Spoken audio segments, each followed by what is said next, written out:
देखिए, सौरभ शर्मा पहले प्राइवेट तौर पे नाकों पे वसूली करता था। उसका टैलेंट देख लिया भूपेंद्र सिंह जी ने, बोले यार ये तो बड़ा टैलेंटेड आदमी है भाई, ये क्या रज्जो, तू यहाँ? तू आज काम पे भी नहीं आई? आज मन्नू की स्कूल की बस लग गई है ना, इसलिए इसको छोड़ने आई थी। स्कूल की बस? पर तेरा मनु तो सरकारी स्कूल में पढ़ता है ना? हाँ जी दीदी, अब सरकारी स्कूलों में 200 बसें चल पड़ेंगी, जिसका फायदा मेरे मन्नू जैसे 10,000 बच्चों को होगा। सरकारी स्कूलों ਨੂੰ भी बहुत शानदार ਬੱਸਾਂ ਅਸੀਂ ਦੇਵਾਂਗੇ। ਪਹਿਲੇ ਬੈਚ ਵਾਸਤੇ 20,000 ਬੱਚੇ ਦਾ ਅਸੀਂ ਪ੍ਰਬੰਧ ਕਰ ਰਹੇ ਹਾਂ। कर रहा है, तो छोटे सी वसूली कर रहा है, इसको तो बड़े स्तर पे लाना चाहिए। कोई सत्य प्रकाश है, उनने उस टैलेंट को लेकर के भूपेंद्र सिंह जी से मिलवाया, तो उस टैलेंट को निखार लाने के लिए भूपेंद्र सिंह जी ने बोला यार तू विभाग के अंदर आ, मैं मंत्री हूँ, तेरे को नियुक्ति देंगे। फर्जी तरीके से नियुक्ति दी। फिर उसको जो एक इंस्पेक्टर रैंक के व्यक्ति को प्रभारी बनाना चाहिए उस लेवल का प्रभार दिया, 3-3, 4-4 महत्वपूर्ण चेक पोस्टों का। उसके बाद अपनी विधानसभा में ले गए। उन्होंने बोला मेरी विधानसभा में आज तक कोई ऐसी वसूली नहीं कर पाया। फिर उसको मालथौन में पोस्ट किया। 10 साल उसने वहाँ वसूली करी, 10 साल वहाँ पे उगाई करी। भूपेंद्र सिंह जी को कैसे वो दिल्ली में जाते हैं, कैसे महंगे महंगे कपड़े उनके बताते हैं, कपड़े भी वहाँ प्रेस होने जाते हैं, किस मॉल में शॉपिंगें होती हैं। माननीय भूपेंद्र सिंह जी भूल गए होंगे तो मैं बता दूंगा किस किस मॉल में लाखों की कहाँ पे शॉपिंग होती है, वो सब भी बता देंगे।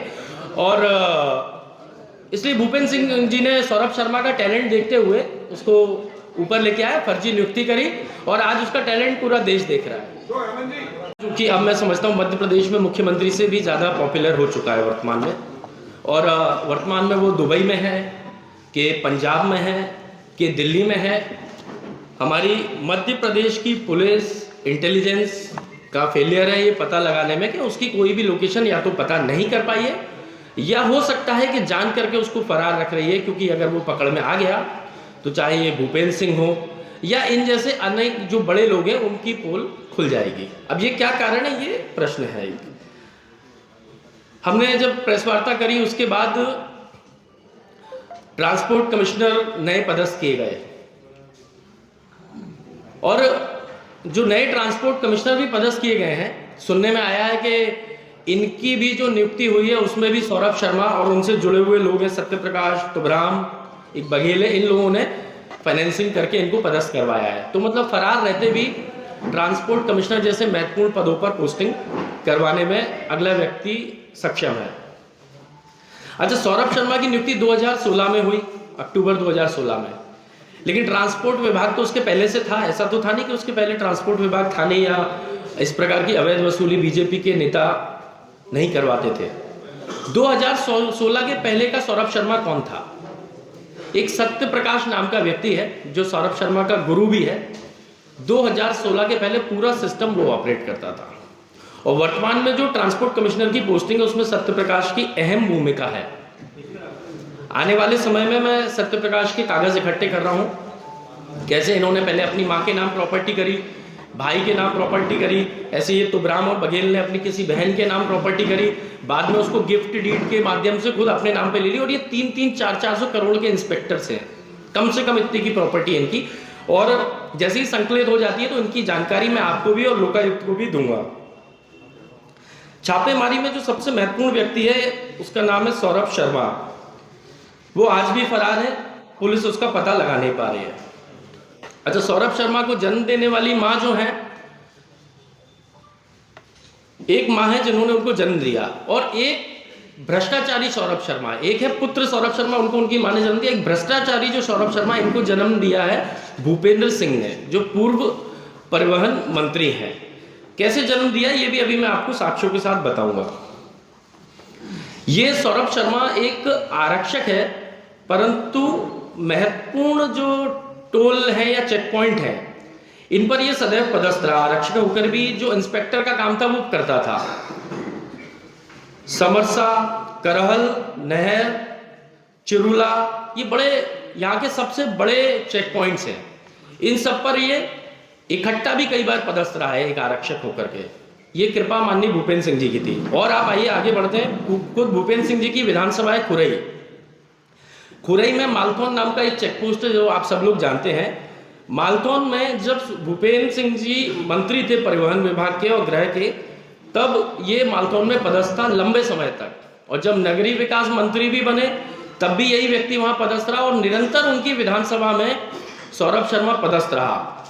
क्या ये संभव है कि भूपेंद्र सिंह जी, जो शिवराज सिंह जी की नाक के बाल थे, उनकी इच्छा के बगैर उनकी विधानसभा में सौरभ शर्मा इतने लंबे अरसे से काम करता रहा? बिल्कुल संभव नहीं। एक सामान्य जिसको ज्ञान होगा वो भी ये बता सकता है, खुरई का आदमी, क्योंकि उनकी तूती बोलती थी। कोई सेंगर है उनके स्टाफ में, उसकी कॉल डिटेल की जांच होगी तो सौरभ शर्मा का जो लेन देन होता था वो सेंगर के माध्यम से होता था, बाकायदा कलेक्शन करता था और पूरा लेन देन होके जाता था। अच्छा, भूपेंद्र सिंह जी के ऊपर कोई भी बोलता है, कोई मीडिया वाला या कोई भी कांग्रेस का व्यक्ति बोलता है, तो तुरंत वो एक डिफेमेशन का नोटिस सर्व कर देते हैं, तुरंत दे देते हैं। कोई बुराई नहीं है, डिफेमेशन देना उनका अधिकार है, लेकिन 10 करोड़ की मानहानि। तो मैंने सोचा भूपेंद्र सिंह जी के मान का एक कैलकुलेशन करवाना चाहिए, तो मैंने एक प्राइवेट वैल्यूअर के माध्यम से मैंने कहा भूपेंद्र सिंह जी की मान की 10 करोड़ की कीमत है कि नहीं है मार्केट में। तो प्राइवेट वैल्यूएशन हुआ और मुझे बताया गया भैया पूर्व मंत्री जी के जिस प्रकार से उनके कुकर्म है, अधिकतम से अधिकतम उनके मान की वैल्यू होगी तो वो 10,000 रुपये हो सकती है। तो अगर आप कभी डिफेमेशन का नोटिस आए तो 10,000 रुपये मैं चाहूँगा अभिनव बरोलिया जी आप उनको बिना किसी प्रश्न के दे सकते हैं, लेकिन 10 करोड़ का उनका मान है नहीं मध्य प्रदेश में। और आग्रह है भूपेंद्र सिंह जी से कि ये नोटिस खेलना बंद करें। आप पूर्व मंत्री हैं, मध्य प्रदेश के बड़े भाजपा के नेता हैं, सामने से बात करें। कहाँ आपने बच्चों को, भतीजों को आप नोटिस दे, उन्हीं को कनेक्ट करते रहे हैं इस पूरा स्कैम से। ये चेंज ऑफ फोकस कैसे होगा? चेंज ऑफ फोकस नहीं है, जो इसमें बीजेपी की पूरी पार्टी शामिल है। जो चुनाव भी लड़ी है बीजेपी, वहां तक इसका पैसा पहुंचता था परिवहन विभाग का। इसमें एक व्यक्ति नहीं है। मैंने पिछली प्रेस कॉन्फ्रेंस में भी मैंने ये कहा था कि इसमें बीजेपी पार्टी शामिल है, लेकिन किसी भी व्यक्ति पर आरोप लगाने से पहले मेरा मानना है कि उसके खिलाफ तथ्य होना आवश्यक है। मैं आरोप किसी के भी खिलाफ लगा सकता हूं, लेकिन मुझे लगता है कागज नहीं हो तो मैं आरोप नहीं लगाता, ऐसा मेरी व्यक्तिगत भावना है। भूपेंद्र सिंह के खिलाफ मेरे पास कागज आ गए।